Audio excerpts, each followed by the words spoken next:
Launched to give taxpayers a voice.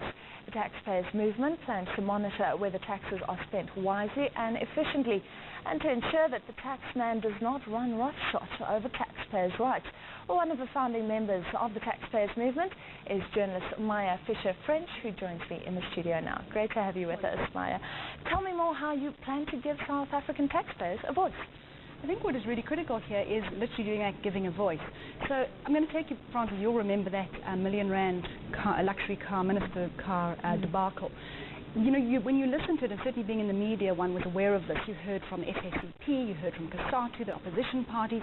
You never heard from you and me, from the taxpayers, who are actually funding that R1 million car. And I think that's what we want to change. We want to bring the taxpayer's voice into the debate around the way that tax is being spent.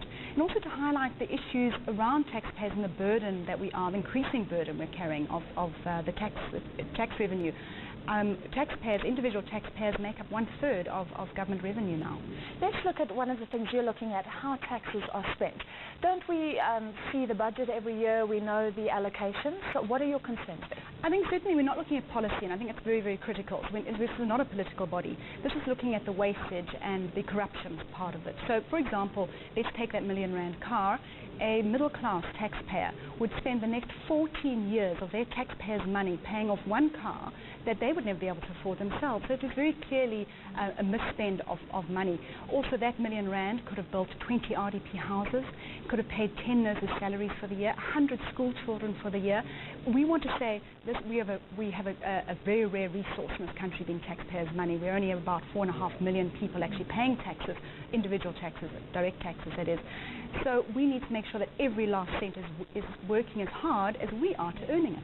A lot of the ministers would say, well, it's legal for me to get that car, but you're saying we should look at the bigger picture, the things that leave a bad taste in taxpayers' mouths.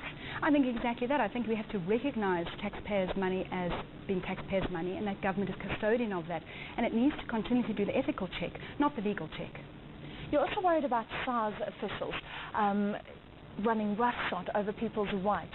Do you believe that's happening at the moment? I think what we want to do is to work very closely with SARS on this, and I think there is a genuine desire by SARS to deliver on taxpayers' rights. Certainly in my experience, as a journalist, when I get complaints, it is dealt with very, very efficiently by SARS. But I think we generally need to raise awareness around some of the policies. If people are, and although we don't want to be dealing on an individual basis, if we're picking up real issues within taxpayers' rights, we need to be dealing with that. And also when new bills are introduced, to be able to question those bills and saying, under the Constitution, are taxpayers' rights being protected?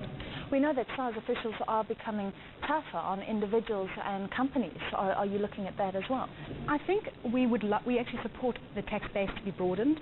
So if I'm not paying my tax, you're going to be paying more tax. I think that is the bottom line. The burden increases. We'd like to see more compliance. I think we want to make very clear we're not anti-tax, or we don't want to start boycotting tax.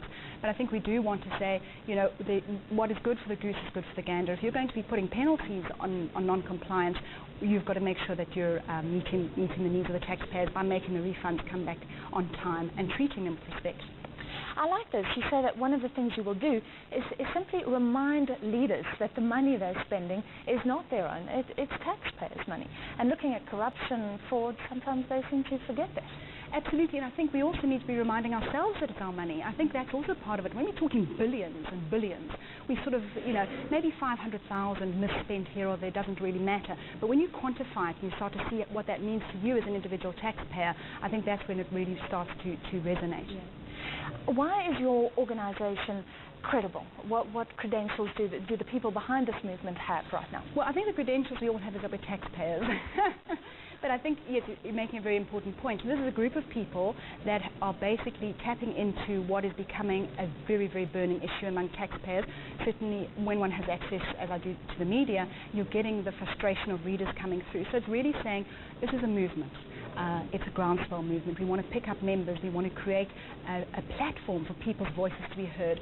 We also will be taking this forward. We have campaigns that we have in place. So we've actually, for example, one of the campaigns we will start working on now is the two-parliament system, where we have administration in Pretoria, Parliament in Cape Town, what the cost to the fiscus on that side is, and also to be able to create petitions. Now let's remember that broadcasting bill, which wanted to slap 1% tax on your salary. Well, I don't think there's a single taxpayer in this country that approved of that proposal. We want to be able to galvanize very fragmented taxpayers at the moment. We want to galvanize the taxpayers and be able to withstand those sort of money bills that I suspect we're going to see from time to time. Do petitions work, though? We know people were against the ESCOM hikes, various other initiatives. I think at the end of the day, it does raise the issue. It raises it at a higher level. So certainly, I think certainly the broadcasting bill, there was enough of an outcry around that that I think one immediately would have backed off. Although I don't think Treasury ever really bought into it. But I think petitions can work, and I think if we raise the issue at a high enough level, and also just, you know, if you're able to turn around and say X amount of people are supporting and are anti this particular thing, then government has to listen. Just because you remember, government represents 60% of the people in this country, that doesn't mean that they all necessarily agree with tax hikes. Yeah. Very quickly, you want people to look at your website, you'll disseminate information there. What is the address? It's www.tpmsa, so Taxpayers Movement South Africa.org. So tpmsa.org. Sign up, be a member, let yourself be heard. All right. Thank you so much. That was a founding member of the Taxpayers Movement, journalist Maya Fisher-Frank.